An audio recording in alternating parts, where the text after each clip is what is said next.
Hi guys, I'm Pastor Curry, and my name is Neil, and I'd like to introduce Robin. Yo. He's Hugs for Creepers, and we're going to be talking to you guys about E3 this year. So, I'd like to start it off right away. Robin, what was your opinion of Microsoft at E3 this year? Okay. A lot of people online are really hating Microsoft really hard, and I can tell you might be one of them.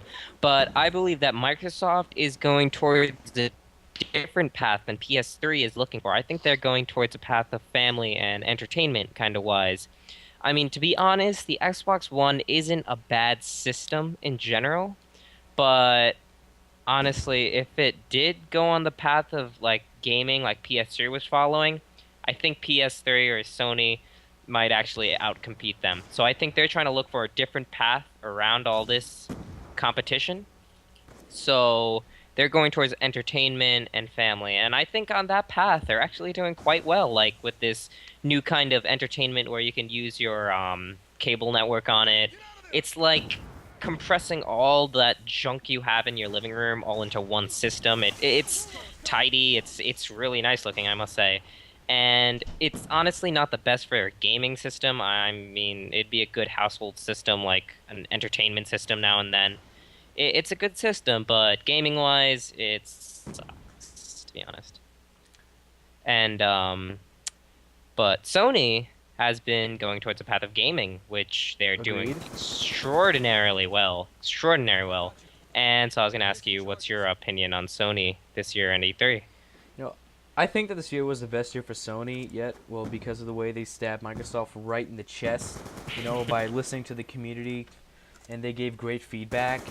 Jack Trenton, he said to us, no 24-hour online check-in, no DRM, all the stuff Xbox said they would have. So he basically stabbed them with that. You really knew Sony had it in the bag when Jack Trenton announced that. And people in the crowd were chanting Sony, Sony, and the price point also was a big factor in how this console war would come out. And but he did announce for the DRM that this would only be for disc-based content, so no restrictions for that. But for digital content, we have yet to see. Also, on a side note, for the Xbox is a $500 price point. Not just me, but a lot of people are thinking that it's $500 because the Kinect is included with it, and we think that if it wasn't included with it, then the price might have dropped. I don't know if you agree with that, but that's kind of what my opinion on that is. All right. So, Robin, would like to ask you is what games really caught your interest, whether it be at the Sony or the Microsoft conference? Okay. I'd have to say my number one interest was probably Watch Dogs. I don't know if any of you agree. But oh my God, it looks amazing. It has such incredible variables, such as like if you're trying to chase your guy down, you can use that traffic light or maybe that bridge or maybe anything. You can use your world your way. It's unique. It's amazing. The gameplay looks extraordinary. And the graphics, oh my gosh, how the person moves with his jacket swaying back and forth. It's incredible animation, incredible graphics, and I want it bad, to be honest. And another game that really caught my eye was The Division. Now, that game is a MMO for the PS4. Now, this looks very interesting because I think it might be one of the first MMOs on a console, and its multiplayer looks amazingly fun, and its graphics are great, its animations are great, its like fighting combat is amazing, AIs are pretty good too, and I think I'm really excited for the Division. And but the thing about it is multiplayer for Sony. Now I hear that Sony is finally charging the PlayStation community for online services. So what do you think about that? Yeah, when I heard about that, I was disappointed at first, but then when you think of it, you know, think of it like when Xbox Live users had to pay, they basically only got online as the main thing for buying live. But when you buy PS Plus, not only do you get to play online, but you get free games every month, including an indie game.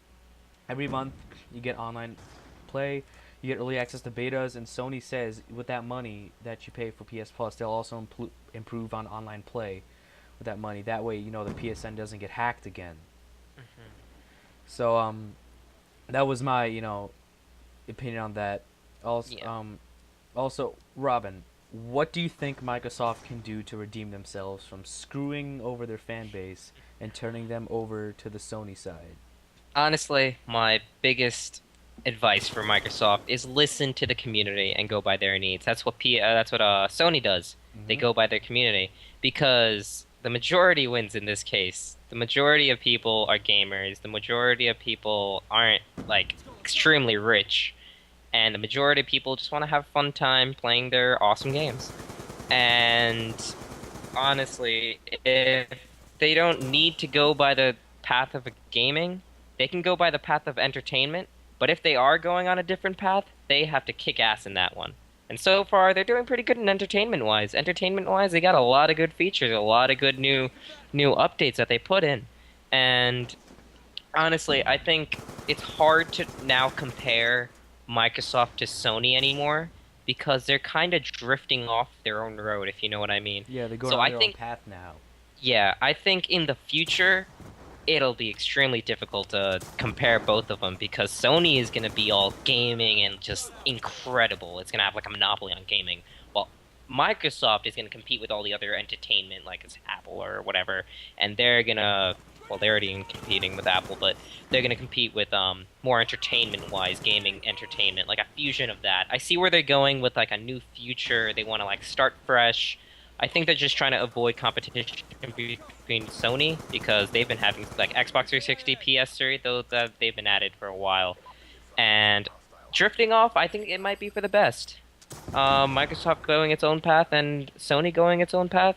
I think they might prosper both ways. I mean, obviously Sony more because more Microsoft people gaming are going to go to Sony. But Microsoft might get some new viewers, new families that are interested in entertainment. Some people who aren't actually gamers, just using it for entertainment or any easy access, compatibility, all that stuff. You know, So honestly, I think Microsoft isn't going to like get bankrupt. I think it's going to go on a good road. But Sony, I think it's honestly going to do better in the gaming wise.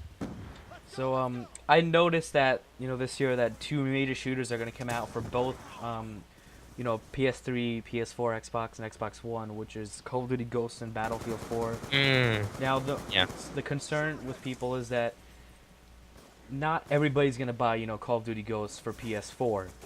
So are they gonna what's it called? Are you gonna be able to play with the people on the PS4? I mean PS3 if you have it for PS4, because I can imagine that not everybody's gonna get it for the PS4 or Xbox One right away. There's gonna be way less people on the Xbox One or the PS4. So Yeah. do you think that Sony and Microsoft is gonna you know join their servers together for both consoles? Whew, that would be very interesting. I heard of that before, but honestly, I don't I don't know because Sony did go with PC for Portal 2, I'm pretty sure. Yes, They can they sided with Steam and you got a free copy for PS. Yeah, You got a free copy for PC if you bought it for yeah, PS4. that was actually pretty successful, I'm pretty sure. So I mean, if Microsoft and Sony do get along, which I don't think they really do, if they do get along and they do agree on this settlement of a combined kind of server, then oh, it would be incredible. But a majority of gamers are going to be on Sony now, and not that many people are going to be on Microsoft. I mean, people are still going to go with Xbox One because it has its features. It's got Halo. It has Fable 1. It's coming out with Fable Anniversary, which I really want, but I swear if it's coming out for Microsoft only, I'm gonna be really pissed. But yeah, if it comes out for PC, that'll be great. But yeah, Microsoft and Sony combining their things together, that would be pretty crazy. But honestly, Sony doesn't need to. Sony's good on the track right now. Sony will be So fine. for PS3 and Xbox 360, when they got unveiled, what was it 2005, 2006? Xbox had the lead, and they ended up, selling way more than PS3. Yeah. But now Sony learned from their mistake. They did a good price point. Mm-hmm. They learned from their mistakes. They talked to their fans, and finally Sony is now ahead of Microsoft, and it looks Yeah. like it's going to be that way for a while. So on that note, I'd like to say goodbye, and Robin, would you like Oh. to say goodbye? Oh yeah. Goodbye, community. So 2, 1.